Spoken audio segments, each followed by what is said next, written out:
We now have come to realize that the emptiness of Ruai roads is also about the economy. People have nowhere to go if they are not going to spend money, and they'll not just work rampantly. But if the economy was doing better, people would be so busy either going to purchase things or going to sell things or all that. But now we've had prolonged dryness. This is a majorly farming area, so people don't have that money, and they'll not just walk and expend their energy, and the food they're eating is not sufficient as always. I mean, because we have to walk long distances here to get to the market and to go to places. So this is a reflection of what the economy is right now in the country. Times are very harsh, times are very difficult, and people are going through a lot. So I'm intending to walk, as I said, to show you the other side of Ruai, across the road, where towards the side where the sewage plant is located. Hello. Not quite near it, but the lower side of Ruai, at least where that is. So let's walk and hope it's going to go well. It's cloudy.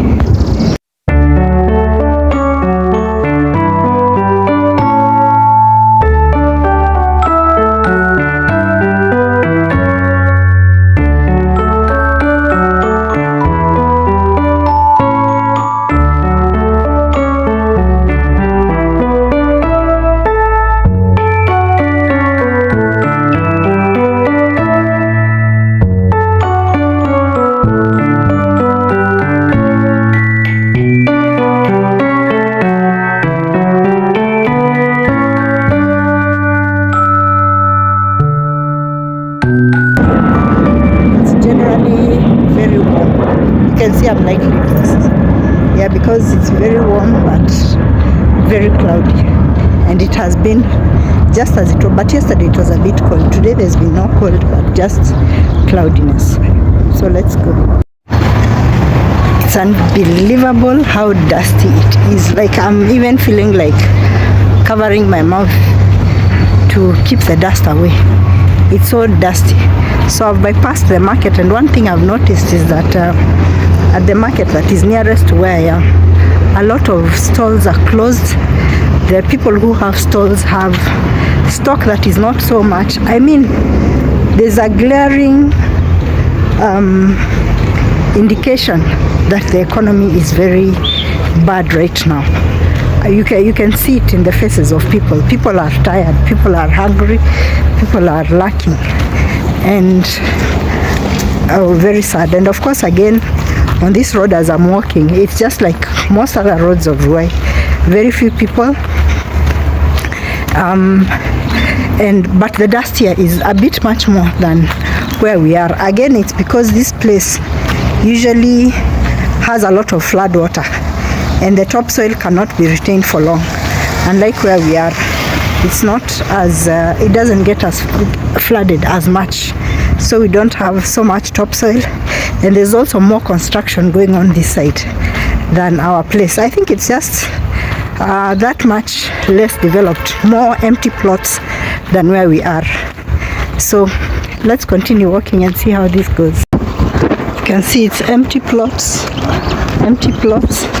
very many empty plots here. Okay, this one is not empty, but it's obvious. I don't think there are people living there, they just fields. Then here is where the river flows. I remember this place so clearly because this is where the water comes down. I don't even know whether I should call it a river or it's just the waterway, and it floods the homes here. It flooded one of the places which had a gated community until all the houses, everybody had to move away. And you can see right now the rains ended a long time ago. We're in the dry season, but you can see there's still water in the riverbed.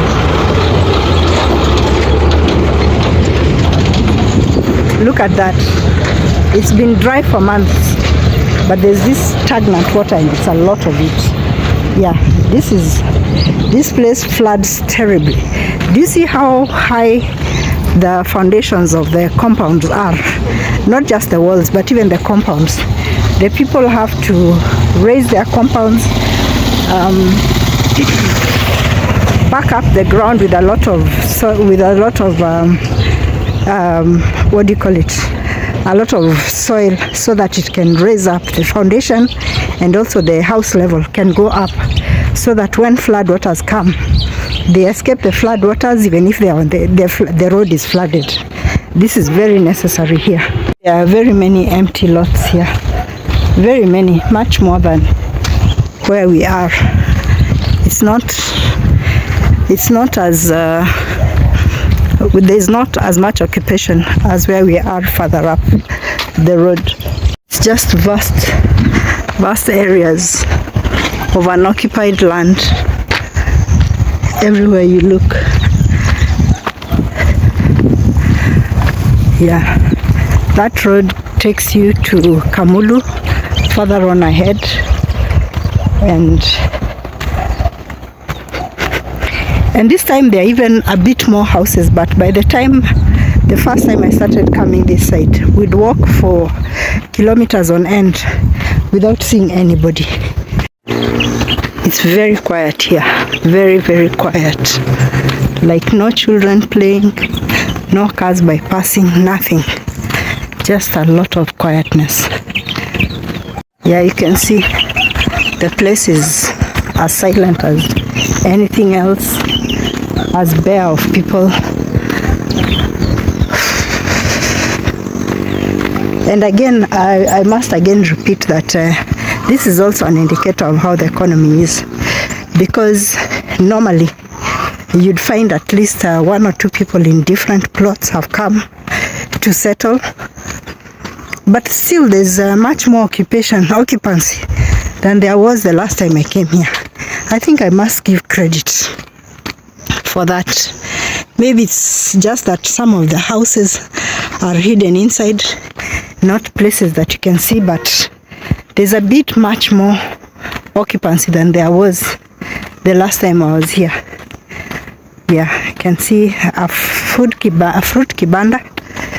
Those days there never used to be any fruit kibandas. The only shop used to be near where my friend lived, and we walked kilometers before we could get to that shop, and it was only open when the owner was there. We've come a long way living in Ruai. Very empty fields, unoccupied pieces of land, some places constructed, the road empty, but a lot of people have goats here. That's something that I'm noticing. Yeah, but it's also a prime place for sheep. This one has sheep, and I'm seeing sheep and goats in a lot of places. So quiet, so serene, and there are one or two people here and there, especially women, walking home early so that they get home before it gets dark. You can see that vast expanses of land. Yeah, the house I see before me, that looks familiar because it was always on construction, and at that time the upper levels had not been built. These ones are new, and you know, when construction happens in places, it changes the place. So if you've not been there for very long, you'll get lost because you cannot identify the place, because especially if you left it empty and you come, you find people have put up buildings, you'll be lost, because you used to have to see natural features, certain trees, a certain lonely house somewhere, but maybe that was just a temporary residence. Then you come and find the owners have already put up a building, so you'll not be very sure where you are. But I'm also trusting my instinct to remember,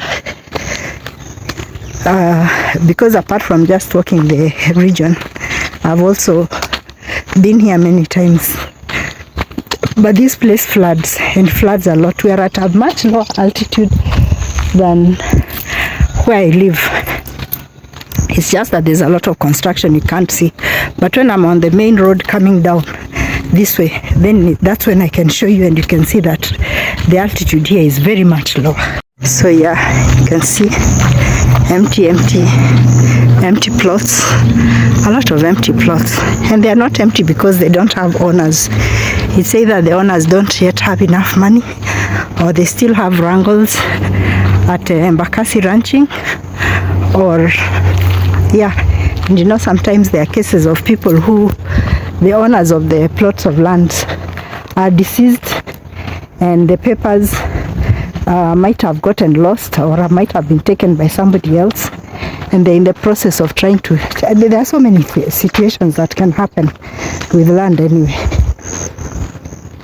So yeah, this place is very quiet. I keep on saying our place is quiet, but our place has much more developments, so it's not as quiet as here. Here it's much less populated, so it's very too much quiet. Too much quiet. Cows over there. Yeah. Vast empty lands. You can see this one has been tilled in preparation for planting. This is a tractor that has dug here. So that is a person who is ready to till the land. A beautifully done fence. Some other free plots of land, idle lots of land there, free spaces, more free spaces, unoccupied lots, very many more. You can see there, yeah, unoccupied plots of land all this way. Very many. There's a young man herding some sheep here and some cows that I had seen from quite a distance. Very big cows. Ni sawa ameniagizia, wacha nijaribu. And like I've said here, it's many goats. This is a hardship area where we are, and so goats thrive very well. You can see some cows there, a lot of sheep and goats, and he's herding them here because there are so many empty lots, so it's easy to keep this kind of animals here for domestic use. Yeah, so, and apparently a lot of people here also keep cows, and again because there's so much grazing land, but this is a very long distance from the road, much further than the distance that we have to get to get a home from the road. Here they are much further, so security also is an issue, because as you can see, most of Ruai, these are the roads, they've not been. It's evening, so you can see it's empty plots everywhere. Oh my goodness, this is so amazing. Everywhere. Yeah, here at least there's some residents, but you can see all that. Those are empty plots. There's a lot of, very many empty plots here.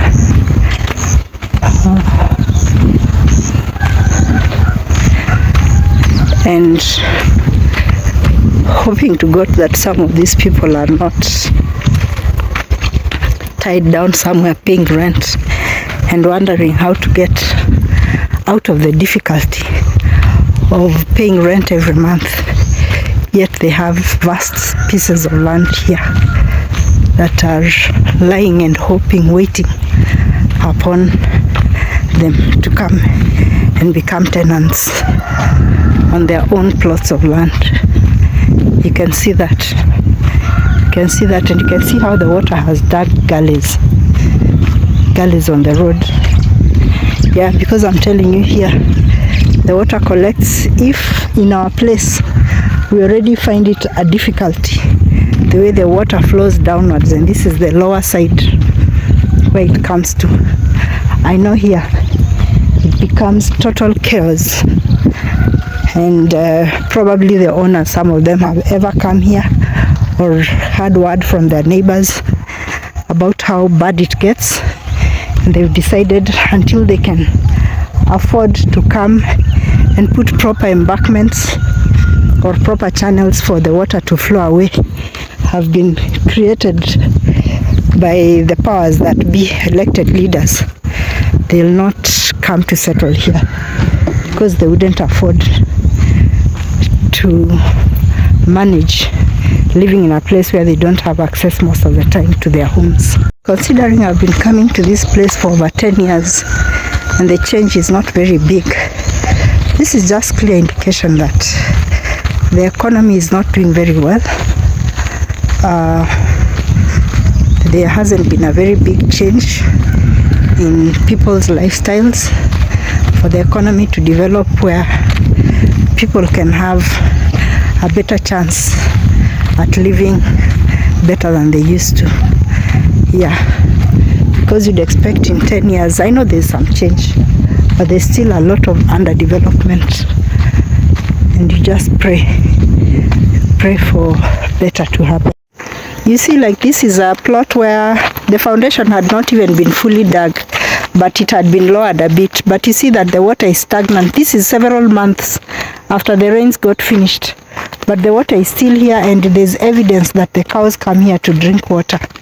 So yeah, and I've met one of the residents, and she's telling me the problem with the water flow is still very much as it was in the beginning.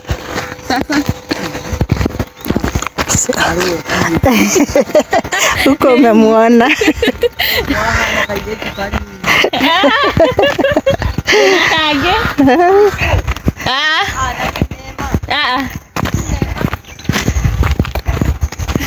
Nema no akuweke o na hubelo. Yeah, so I met someone who is guiding me to the home that I also wanted to visit while I'm here.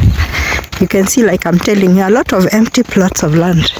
And I know a lot of people, what is happening, they are fearing to come before they can. You see, like this is what I'm talking about. This one has raised his ground, and it has cost a lot of money to put the stones to raise the ground so that even if it floods outside, the house is a bit raised up from the water. Yeah, very beautiful garden work. Isn't very much off the mark, but you can see here it's empty lots, a few residences, but mainly empty plots of land. But don't come rushing to grab plots of land here. These are lands that have owners, and the owners are just afraid because, like I told you, the thing here is that when it rains, it is between you and your God to get home, to find a way to reach your home, your house. Yeah, the water, I know the water, the floods here, this is where water comes to settle, and as it finds little paths to get to lower places, and there are very few lower places that it can go to. So it normally sits here like that foundation you've seen, that river that we saw, sits until it dries. And I've ever come here after it has rained, and I know how very difficult it is. Yeah. So, yeah. If you come here, be prepared to raise your ground off the level to some extent.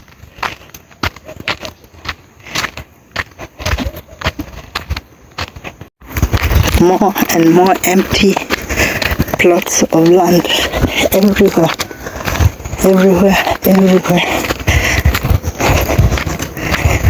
But home is home, irrespective of whether the plots are empty or whether the water settles here.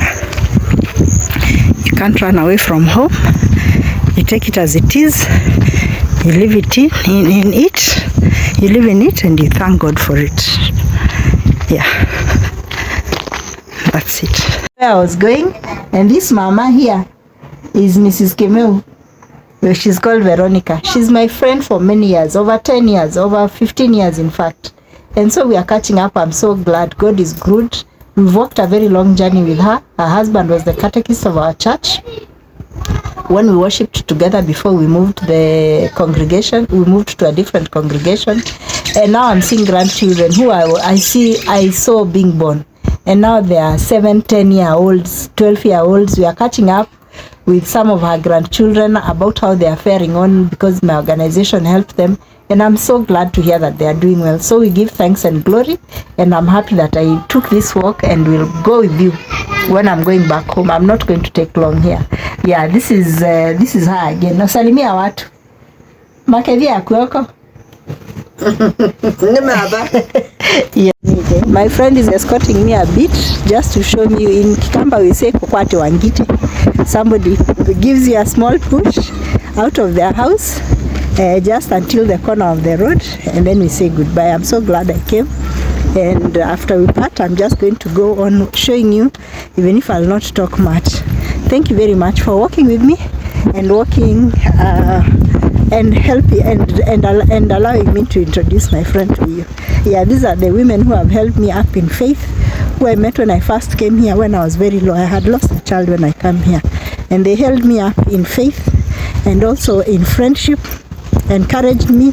I was also renting until the point where I built my own house, and friendships of over 10 years with people who are not young are not to be taken lightly. So I appreciate, and let's walk.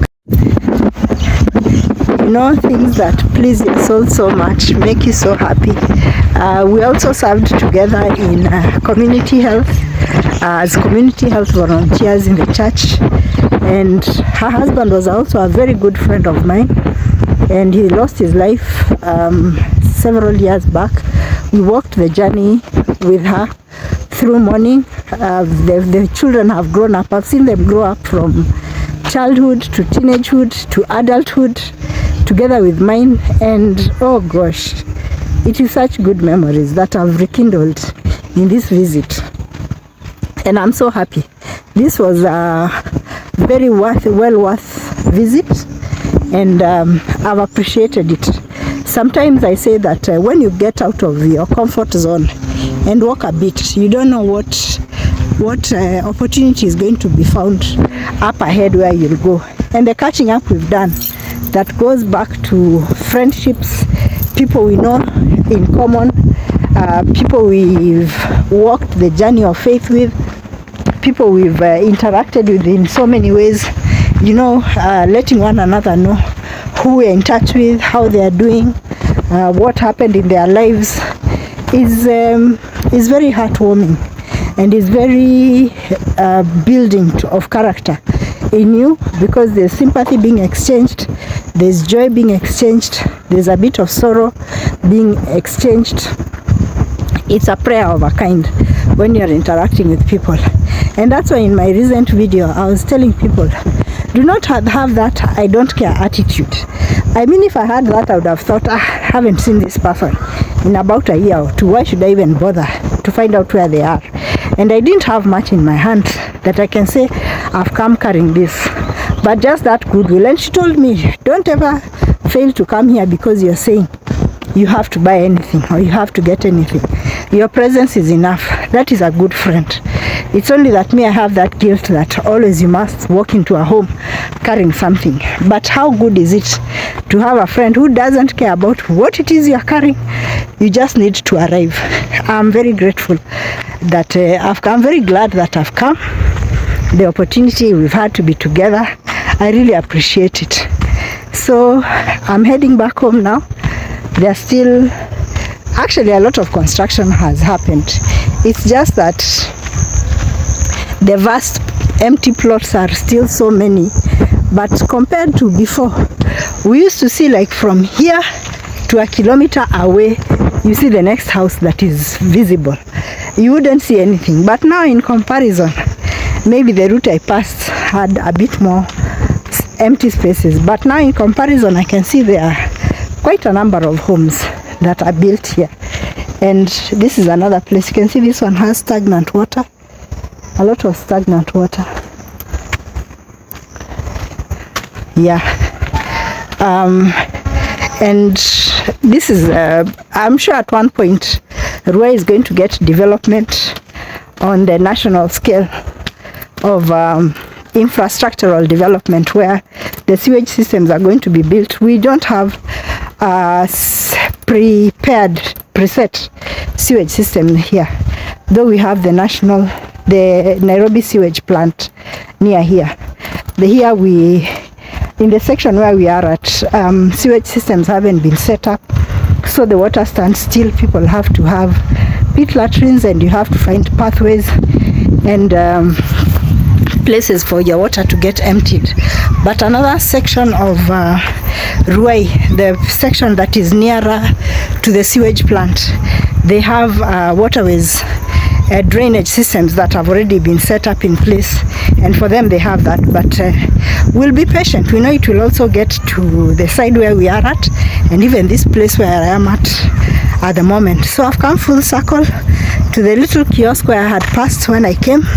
So I'm just walking back the same path that I took coming here, and I'm walking back happier, more fulfilled, encouraged, knowing that I did a good thing, that I dared to come out and walk this far. It's been quite a long walk. It's taken me about, I guess by the time I get back home, just going to and fro and meeting up with people. I met with friends at the market. We chatted about the economy. We chatted about bringing up about the time we've had growing in Ruai, the changes we've seen, the hardships we are undergoing, but the benefits that we are seeing compared to if we were still renting in Nairobi. And you know, this is how mothers, women of my age, we 60-year-old, around 60s, in our 60s, when we meet, these are the things we are chatting about. How life is, how we are coping, what measures we are taking for frugality and for saving up money, and how we are helping our children, what support they need, or our families, how we are interacting with them. And then also looking back at the journey we've had. Living in Ruai is an experience. It's not quite a hardship area, but you know, we don't live in luxury. I don't mean the homes themselves, but generally we have roads that are not developed. We don't have security lights everywhere. We don't have working drainage systems, but we cope up and we encourage one another, and we are proud and we are happy to be where we are, because east or west, home is best. And also you learn to adapt to what you have, to love what you have, to make it work for you as best as you can, and you even come to value it, to appreciate it, and to love it as it is, no matter how difficult it is. So yeah, it's been a good day. I'm now entering the main road, and I want to show you so that you can see the gradient of the road, and you can see what I'm telling you, that this is a much lower part of Ruai, and the drainage comes the way it does. So let me turn the camera first. So yeah, where you can see the cars passing by, that's a matatu. That is the main road, the Nairobi Kangundo Highway. And from that point on, where there's the mast, going further on, that's where I live. And where I come from, there's a gradation of the land that just goes higher and higher. So the water comes flowing down this way, actually down that road also sometimes, and then comes to settle where I am here right now. And that's why I was telling you that when it comes here, you can see some of the waterways are here. This is like a drainage. It's a low, what can you say? It's like a gully, and these gullies are created by the water flow, and you'll find very many of them. And people have tried to make culverts and all that, but the water comes and stagnates here very much, and it's also part of what has eaten down the road. A section like this is already at least raised and made up, but the water here now, when you go lower, that as you go down that side, the gradient of the land goes getting lower, and the flooding becomes greater. But it's a lovely place, and be as it may that it gets flooded. That is just once in a while when the season for rain comes. The rest of the time it's a beautiful, nice, heavenly place to live in. That is my day as it has been. Going to visit my friend to see her after a very long while, Mrs. Kemeu, and to catch up after so many years. And I can imagine the first time that I came here, we just hit off as friends, and then we sang in the same choir in St. Cecilia Church at that time. And then we used to go to St. Joseph. We used to belong to St. Joseph Parish. We have since moved away from that parish. Then they also became a parish, St. Cecilia. They have now built their own church. They've moved again to another church after St. Cecilia. The Catholic faith is gaining a lot of popularity, and the church expansion is growing exponentially here. And so we moved from St. Joseph, again from St. Cecilia again, and got to St. Peter's Parish where I am now. And yeah, it's been a change. And we are now at Holy Spirit again, the church, and we are again about to have another one. So it's quite a journey here within the church and also within our homes. There used to be an estate that used to be here. I don't know whether it was brought down or it wasn't brought down. Can I see it? I can't. But one time it flooded all the houses, about 15 houses in one plot that were built within one gated community. They all flooded and everybody had to move out as a matter of emergency. It was horrendous, and that must have been a very terrible loss to the owner. But again, this comes back to poor governance. Our elected leaders here, they rarely even come to make some effort. At least if they could make some effort, because there are channels where this water can be redirected to. We have a very big wide river that bypasses in Kamulu. So if they wanted, there are clear path cut ways where they can divert this water by using heavy machinery, construction machinery, to dig wide enough gullies and water paths and lay piping that can divert the water and at least reduce how much flood water there is. But we don't see that forthcoming. And so people take the quick measures and short measures they can, raising their homes. But it is not enough, because even if your home is raised, you still have the pathway, the road where you have to pass every day, and that becomes a difficulty for you and the children. So I'm getting to a lonesome part of the road, and I'll call it quits for now until I get further up. So I've passed to get some fish for dinner because I only had breakfast. I didn't have lunch. So the next meal I'm going to have is dinner, and I've gotten some deep fried fish, which I'm going to make and have it with ugali. The place I'm crossing now is the compound of the biggest local supermarket near where we are, Automat. It's one of the chains of supermarkets in the country. So yeah, I'm heading home now. It's been a satisfying day.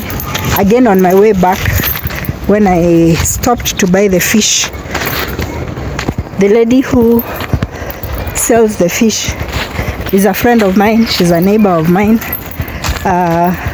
We've walked this journey together also for several years. We were in a Chama group together at one point. So yeah, I also stopped, then we chatted again about how work is going on at the market, how life is difficult now, how women, measures that we have to take as women to uplift one another, to make sure that we are putting bread on the table, to make sure that we are putting some effort to looking for money, and what things we can do to reduce the challenges, the financial challenges and other challenges that we are facing living in Ruai. You see, every little catch up you do with every different person is one bit more information that you have, is one bit more of collaboration that you prepare for, is one bit more of friendship that you foster. Yeah, so yeah, it's good all the time, and that's why I find it so healthy, so good to take a walk, because when I take a walk, then I get to meet so many people. We have exchange of ideas. I'm building myself, I'm encouraging myself, I'm being encouraged by others. I'm also encouraged others. We are getting in touch, we are fostering ties, we are strengthening bonds. So it's worthwhile. Coming out is always a bonus. And you know, when you get home, we women, we just say, where did you go? I didn't go do much, I didn't go anywhere, I just went walking about. That's how we put it. You know, we don't give all the details that I went, met this person. It was because it's so usual that is how we take a walk. So I'll see you. I'm going to close this here and tell you thank you very much for walking with me, for being with me, for supporting the channel, for helping me with the growth.